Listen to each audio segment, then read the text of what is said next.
Indonesia.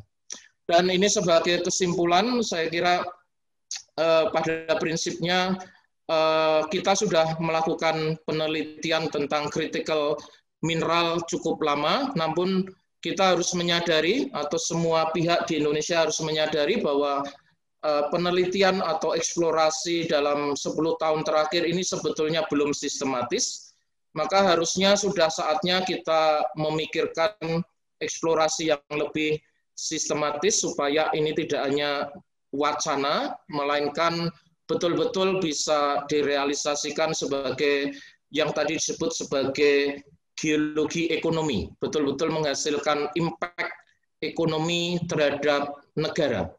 Dan dalam konteks ini kami di universitas melalui program Kampus Merdeka dan juga pada kondisi sistem pembelajaran jarak jauh seperti ini berharap kita bisa berpartisipasi, kami mempersiapkan diri, sehingga nanti ketika waktunya tiba dan kesempatan itu datang, maka kami harapkan bisa berpartisipasi secara sangat efektif. Demikian yang bisa saya sampaikan, dan di akhir presentasi saya ingin mengucapkan terima kasih untuk semua pihak yang telah mendukung penelitian kami selama ini. Demikian Mbak Amanda, saya tutup dan mohon maaf kalau waktu saya kepanjangan. Terima kasih. Terima kasih sekali Pak Lukas. Sampai ini istilahnya kalau bahasa Jawanya kesirep Pak, nggak bisa nyetop gitu karena saking menariknya presentasinya. Ini mohon maaf kepada Bapak-bapak dan Ibu-ibu, mungkin yang beberapa sudah menyiapkan pertanyaan Pak, ada juga yang sudah menulis pertanyaan di kolom chat. Monggo, saya ikut aja, gimana? Oke, Niki, karena ada keterlambatan waktu sedikit, maka kita akan melanjutkan langsung ke presentasi kedua. Oh ya, saya stop share dulu ya Mbak. Oke, Pak. Oke. Lalu kemudian di akhir acara nanti kita akan sesi tanya jawab supaya bisa langsung dijawab berdua juga oleh Pak Bayu atau mungkin bertiga juga oleh Pak Ferdian apabila memungkinkan. Sorry ya Mas Bayu. Kelamaan. Oke, selanjutnya kita akan langsung mendengarkan presentasi dari Bapak Bayu atau Bapak Himawan Tri Bayu Murti Petrus. Beliau ini adalah salah satu dosen di Teknik Kimia UGM dan beliau S1 itu di Universitas Gadjah Mada, kemudian PhD di Department of Earth Resources Engineering Kyushu University, dan yang prestasi beliau yang sangat mencengangkan ini adalah beliau terpilih sebagai Asian Science Diplomat pada tahun 2020 ini. Luar biasa sekali Pak Bayu. Pak Bayu, terima kasih sudah meluangkan waktu untuk sharing knowledge di acara webinar GRG ini. Monggo kepada Pak Bayu, kami persilahkan untuk menyampaikan materi. Terima kasih sekali Mbak Ayu. Terima kasih atas waktu yang diberikan pada kami untuk menyampaikan terkait proses pengolahan dan pemurnian critical element. Jadi kalau tadi Pak Lukas menyampaikan 2008 itu mendapatkan kerjasama penelitian dengan Toyota. Nah, 2008 saya baru mulai S3 saya. Jadi saya ini sangat-sangat senior nih di bawahnya Pak Lukas. Tetapi akan saya mencoba, saya akan mencoba untuk menyampaikan apa yang sekiranya bisa bermanfaat, termasuk nanti di akhir juga akan kami sampaikan juga hasil-hasil yang sudah kami peroleh terkait apa yang kami lakukan di topik critical element ini. Seperti halnya Pak Lukas, kami juga merepresentasikan Unconventional Georesources Research Group yang baru berdiri tahun 2019. Berikut adalah outline dari penelitian kami, critical element, walaupun tadi sudah disampaikan oleh Pak Lukas dan cukup mengena gitu ya, karena memang yang nanti saya sampaikan akan sedikit berbeda, walaupun ada beberapa porsi yang akhirnya ada persinggungannya. Kemudian terkait dengan karakterisasi mineral, ketika kita bicara proses itu seringkali kita take it for granted. Jadi apakah memang penting gitu ketika kita bicara pemrosesan mineral, kajiannya dalam hal karakterisasi itu menjadi sesuatu yang penting atau tidak. Kemudian kita lihat lithium dan pengolahannya, REE dalam hal ini pengolahannya sebagai contoh yang mewakili critical element terutama related to energy critical element.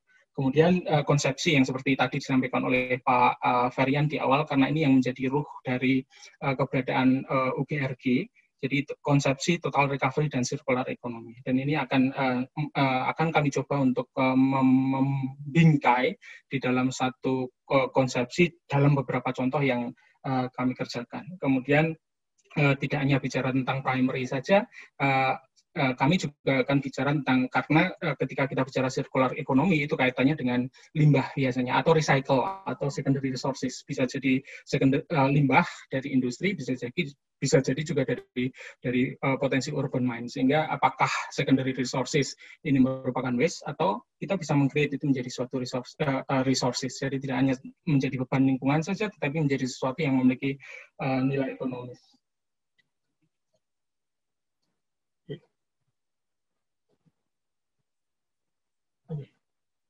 Nah, tadi sudah disampaikan Pak Lukas, jadi ada perbedaan sedikit di sini. Kalau di yang saya dapatkan itu dari American Physical Society dan Material Research Society dari Amerika, itu terkait critical element, itu lithium sudah masuk di dalamnya, karena memang mereka ketika mendefinisikan critical element itu basisnya adalah energi basisnya, sehingga baterai itu sudah included di dalamnya.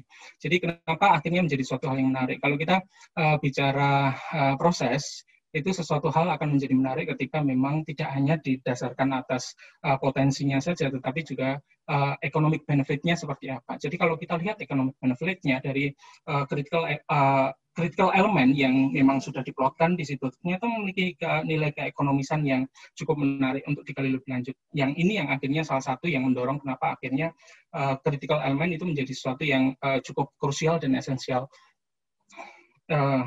Dan Indonesia menjadi salah satu bagian yang memiliki resources untuk bisa dieksploitasi. Agak lambat ini pindahnya. Jadi ketika kita bicara mineral processing atau kita bicara pengolahan bahan mineral, sebenarnya tahapan-tahapannya itu ada 3 tahapan sebelum akhirnya masuk ke manufaktur. Karena kalau kita bicara pemrosesan bahan mineral itu ada di industri hulunya, sementara untuk manufaktur itu ada di industri hilirnya. Kalau saya boleh bicara, ini semacam prekursor, ya ini adalah prekursor. Produk dari pengolahan bahan mineral adalah prekursor untuk akhirnya bisa dimanfaatkan.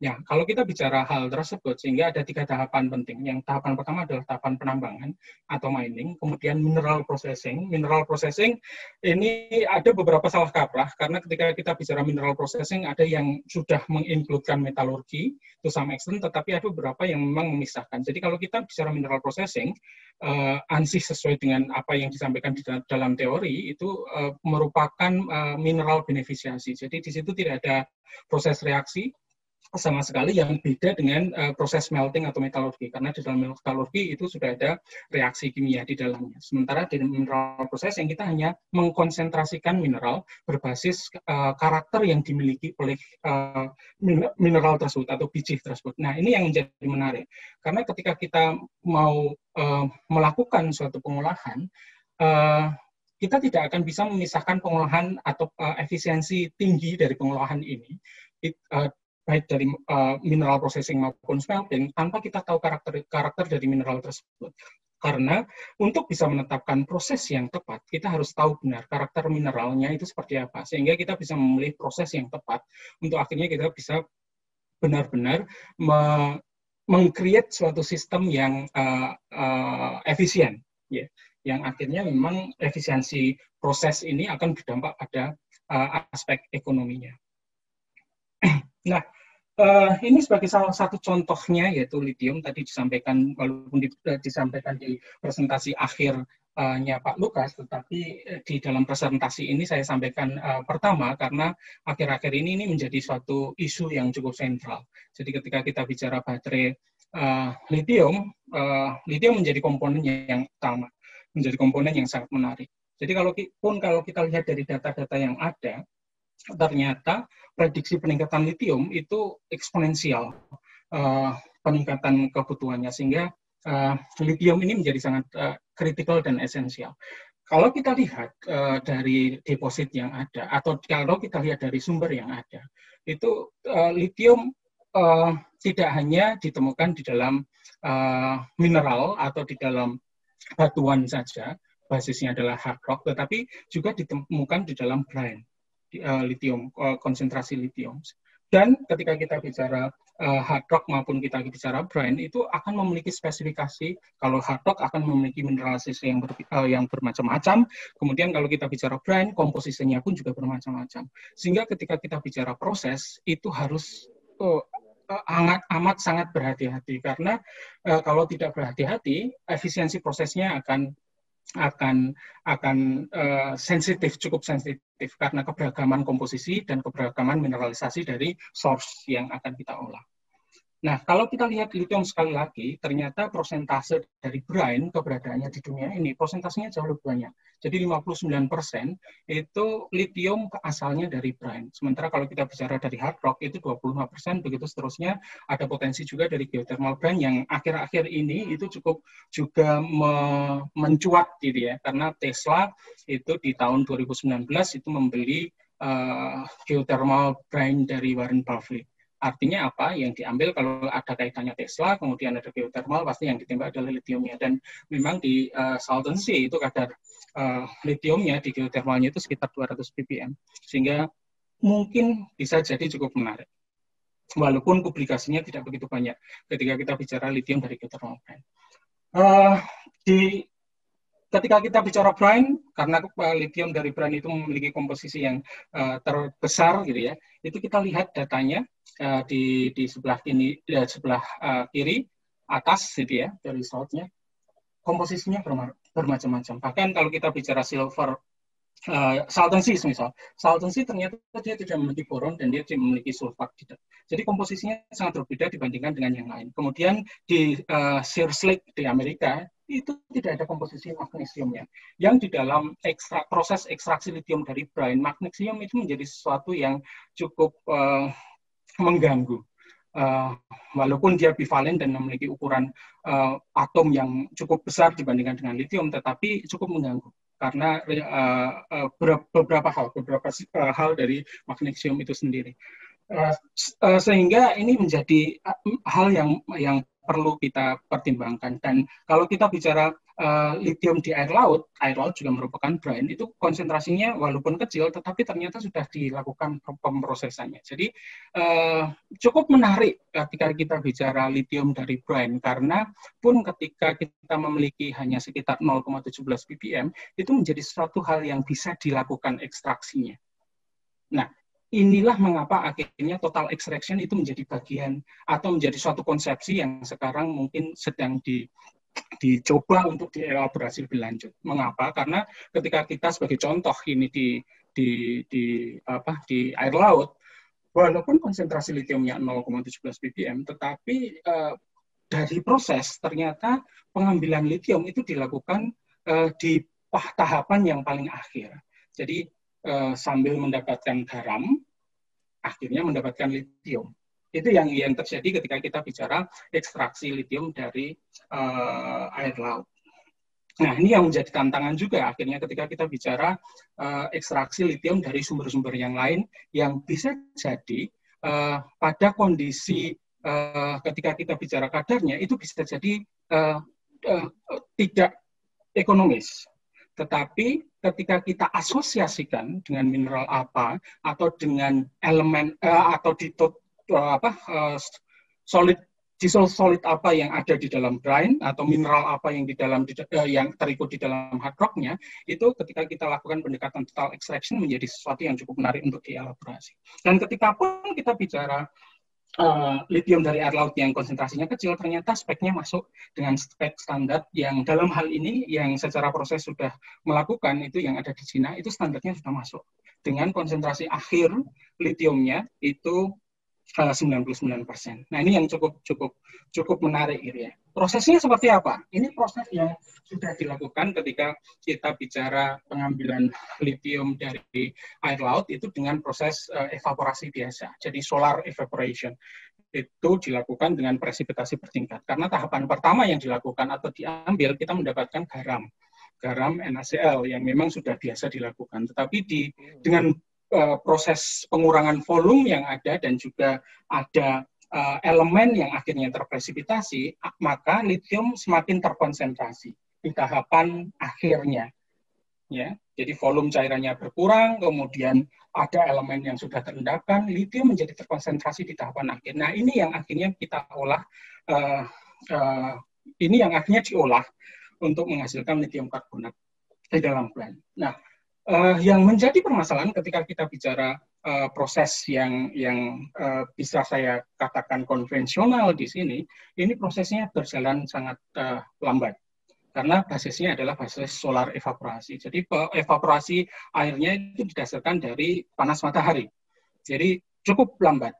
Data menunjukkan itu berkisar sekitar 20-30 hari akhirnya bisa mendapatkan litium untuk satu cycle proses. Nah, bagaimana supaya akhirnya kita bisa mempercepat? Itu ada banyak teknologi diajukan gitu ya. Ada yang menambahkan regen untuk mempercepat presipitasinya, ada yang menggunakan membran karena ada perbedaan ukuran molekul. Ketika kita bicara litium itu memiliki ukuran molekul yang paling kecil, sementara senyawa-senyawa ion-ion yang lain itu memiliki ukuran molekul yang lebih besar, sehingga membran bisa diaplikasikan di situ. Kemudian ada juga yang mencoba untuk mempercepat proses evaporasinya.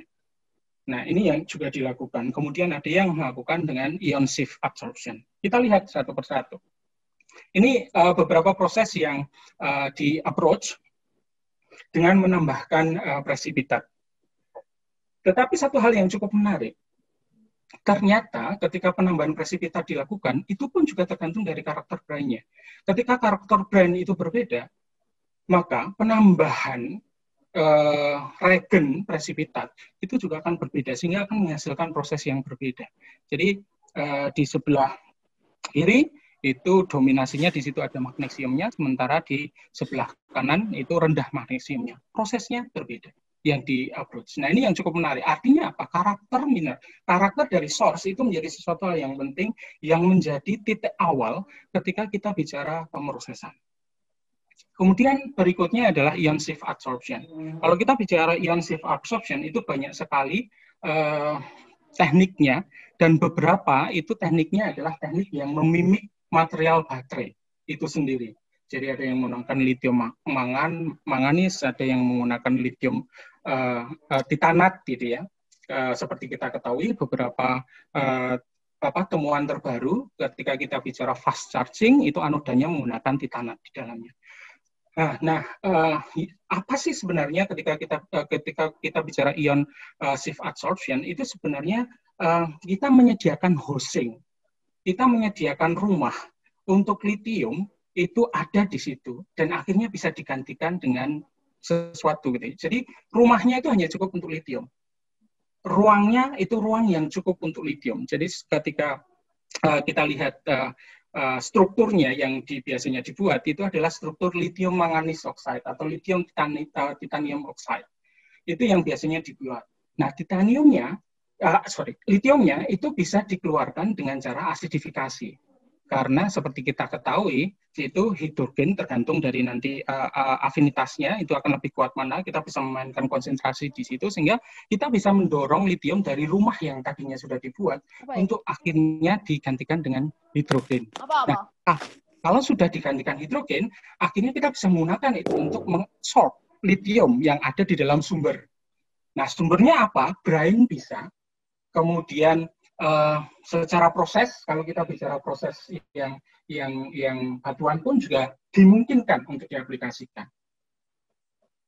Mengapa? Selama litiumnya ada di dalam solution, dia terionisasi, itu bisa dilakukan teknik ini. Karena sangat selektif. Yang bisa terserap di dalam material ini itu hanya litium, karena rumah atau ruang yang kita sediakan itu besarnya hanya sebesar molekul litium. Hanya hidrogen yang bisa menggantikan. Nah, ini yang cukup menarik, ya. Sehingga banyak approach yang akhir-akhir ini dilakukan basisnya adalah basis ion shift absorption. Kemudian yang berikutnya adalah membran. Jadi kalau kita bicara membran, basicnya itu adalah molecular sieving. Artinya apa? Ada yang bisa terlewatkan karena ukurannya lebih kecil dari polimembrannya. ada yang tidak bisa terlewatkan karena ukurannya lebih besar dari pori membrannya. Itu satu konsep yang pertama, kalau kita bicara membran, molecular sieving. Yang berikutnya adalah karena sifat hidrofobisitas atau hidrofilisitasnya. Jadi kalau yang tadi di awal kita bicara membran yang memiliki pori, ada membran yang tidak memiliki pori. Jadi nanti akhirnya yang bisa melewati di situ itu kalau kita bicara membrannya hidrofilik, misal, yang bisa melewati di situ berarti yang air, karena materialnya hidrofilik sehingga air bisa masuk di dalam badan membrannya. Kalau dia hidrofobik materialnya, maka yang bisa lewat di situ itu adalah molekul uap airnya. Jadi nanti tergantung dari sifat ionik dari elementalnya, apakah dia memiliki afinitas yang cukup kuat sehingga akhirnya bisa terbawa. Nah, salah satu contoh di sini ini adalah yang data yang kiri atas itu adalah data dari membran nanofiltration yang sudah dimodifikasi dengan menggunakan karbon nanotube. Nah, cukup menarik karena untuk senyawa-senyawa atau ion-ion divalen itu rejection rate-nya itu cukup tinggi. Jadi yang lolos itu hanya yang monovalen saja. Yang lolos itu hanya litium dan natrium saja. Nah, ini yang cukup menarik. Karena untuk memisahkan litium dan natrium itu lebih mudah dibandingkan kalau masih dalam campuran yang banyak gitu ya. Tapi kalau kita punya litium dan natrium itu lebih mudah. Karena kelarutan senyawa natrium itu lebih kecil dibandingkan dengan kelarutan senyawa litium. Sehingga dengan setelah kita mendapatkan litium dan natrium saja di dalam sistem kita bisa lanjut ke tahapan selanjutnya, yaitu tahapan presipitasi. Apakah membran ini cukup menarik? Beberapa itu sudah ada pada skala pilot. Jadi di sini beberapa teknologi membran yang sudah masuk ke pilot dan juga sudah masuk ke feasibility study-nya, jadi ke pilot mau masuk ke prosesnya gitu ya. Jadi tapi beberapa sudah masuk di dalam pilot di dalam skala pilotnya, sehingga ini cukup menarik. Jadi membran bisa menjadi suatu alternatif yang akhirnya bisa kita aplikasikan ketika kita bicara ekstraksi litium dari sumber, terutama dalam hal ini kita bicara brine, karena yang ada di dalam larutan dia terdissolve solidnya itu adalah brine, tetapi juga bisa diaplikasikan untuk hard rock yang sudah terdissolve, karena ketika kita memproses hard rock itu akhirnya yang dilakukan adalah leaching juga tahapannya. Jadi kita punya batuan, batuannya kita beneficiasi, kita tingkatkan konsentrasinya, karena biasanya konsentrasi di batuan itu ordernya itu ppm gitu ya. Kalaupun persen, itu persennya persen yang di bawah 10%. Kecil. Jadi 99% atau 99% atau 90% itu adalah pengotornya. Nah, ini yang harus kita tingkatkan dulu konsentrasinya di dalam mineral beneficiasinya. Setelah bisa kita konsentrasikan, baru kita lakukan salah satunya itu kita lakukan leaching atau hidrometalurgi. Apapun reagentnya bisa.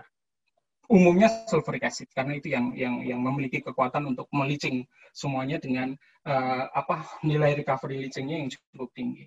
Nah, setelah ada dalam badan cairan, kita bisa mengaplikasikan teknik-teknik tadi yang ada membran untuk pengkonsentrasian, kemudian ion sieving adsorption untuk dia bisa mengabsorb secara selektif, hanya litium saja yang terabsorb di situ. Gitu. Nah, ketika kita bicara proses pun dari litium yang ada di hard rock, itu juga sekali lagi tergantung dari karakter dari litiumnya. Karena ketika dominasi magnesium itu ternyata prosesnya bisa dilakukan dengan proses roasting yang lebih ekonomis, sementara kalau magnesiumnya tidak begitu banyak, itu bisa dilakukan proses klorinasi gitu ya, dengan menggunakan HCl di sini dalam hal ini. Nah, perbedaan karakter ini yang akhirnya akan menentukan proses. Ini yang informasi yang cukup penting, yang harus menjadi konsideran penting ketika kita mau mengenerate proses. Terutama buat kami peneliti, ketika kita mau mengenerate suatu penelitian, kita harus benar-benar mempertimbangkan karakter dari mineralnya. Kemudian berikutnya adalah rare earth element. Karena ketika kita bicara rare earth element, mungkin yang bapak-bapak yang dari biologi lebih paham dari saya, Tetapi ada beberapa perbedaan. Ada yang fosfat bearing, ada yang silicate bearing, kemudian ada carbonate bearing. Nah, ketika perbedaan itu ada, prosesnya pun juga akan yang diaplikasikan akan berbeda. Itu baru kita bicara prosesnya. Belum ketika kita bicara asosiasi mineral yang ada di dalamnya itu seperti apa gitu ya. Terutama ketika kita mencoba untuk mengkonsentrasikan, karena kita harus tahu sifat dari masing-masing mineral yang ada di dalam biji yang akan kita olah. Nah, ini yang cukup menarik. Sehingga ada beberapa perbedaannya. Ada ini saya akan memberikan contoh untuk yang fosfat base gitu ya. Jadi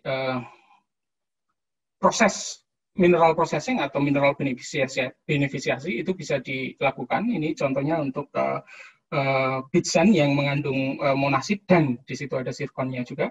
Sehingga ada beberapa tahapan karena perbedaan sifat kita bisa mengimplementasikan ada density separatornya di situ, ada magnetic separatornya di situ yang bisa kita aplikasikan sehingga akhirnya kita bisa mendapatkan konsentrat monasid yang akhirnya bisa kita olah dari sisi smeltingnya atau dari sisi metalurginya. Nah, ketika kita memiliki mineral REE, cara mengolahnya pun akan berbeda.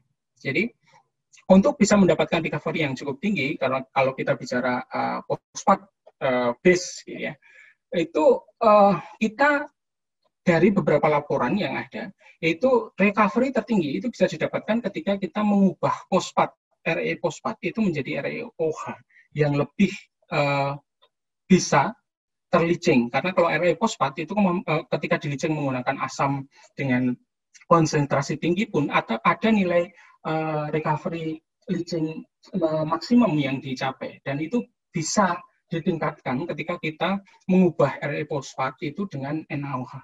Jadi REE fosfat kita ubah menjadi ReOH, baru setelah itu kita lakukan proses leachingnya. Jadi sesuai dengan karakternya. Nah, ini yang harus kita pahami. Saya kebetulan tidak mendapatkan laporan yang berbasis silikat dan karbonat, tetapi ada satu sumber lagi ketika kita bicara RE yang cukup menarik. Tadi disampaikan oleh Pak Lukas sebelumnya bahwa kebutuhan RE akan meningkat dengan adanya mobil listrik, dengan adanya apapun pembangunan dan perubahan advance material gitu ya. Perubahan tren advance material. Jadi kalau di atas itu ada magnet, ada seramik, ada metal alloy, ada phosphorus base, ada katalis. Ternyata di dalamnya untuk meningkatkan karakter dari produk akhir tadi, REE ditambahkan di situ. Jadi REE itu memiliki sifat yang cukup unik karena dia bisa mengakselerasi sifat aktif dari suatu logam ketika dia dijadikan alloy di situ. Sebagai contoh magnet. Ketika kita bicara magnet biasanya kita susun dari Fe. Tapi ketika kita menambahkan Nd semisal di dalamnya, kita bisa menghasilkan tidak hanya supermagnet, tidak hanya kita bisa menghasilkan supermagnet, tidak hanya paramagnet. Nah, ini yang cukup menarik dari Re. Nah, ketika barang-barang tersebut itu sudah melewati masa aktifnya, sudah berakhir, sebagai contoh spin katalis, itu mau dikemanakan? Ini adalah sumber yang berikutnya yang akan berbeda. Karena umumnya ketika kita bicara RE dalam produk-produk tadi, itu dia berada dalam bentukan oxide atau dia ada bentukan metalnya. Sebagai contoh spin katalis, misal, walaupun prosesnya tadi yang saya sampaikan di sebelah kiri itu tentang fluorescence material, tetapi ketika kita bicara spin katalis, ternyata nilai depositnya itu cukup menarik juga. Karena ada 150.000 ton per tahun. Itu dari secondary resources yang basisnya adalah industrial base. Belum kalau kita bicara secondary resources yang basisnya dari populasi yang digunakan oleh manusia, urban mine. Jadi dari data global e-waste ini di 2017 kita bisa melihat di situ ternyata Indonesia merupakan salah satu negara yang memiliki tingkat pencemaran e-waste yang cukup tinggi. Karena memang populasi kita yang cukup besar. Sehingga secondary resources ini menjadi satu alternatif yang cukup menarik untuk akhirnya kita olah. Circular economy ada di situ, kata kuncinya. Dan ini menarik karena apa? Konsentrasi REE atau apapun, valuable metals, yang ada di dalam secondary resources itu pasti lebih tinggi daripada sumber alamnya. Nilainya bisa ratusan kali lebih tinggi daripada si sumber alamnya. Dengan pengotor yang lebih sedikit. Ya. Kemudian prosesnya lebih mudah. Karena seperti saya sampaikan tadi, bentuknya sudah umumnya adalah oxide, kalau tidak oxide adalah metalnya. Sehingga lebih mudah untuk diproses. Ya,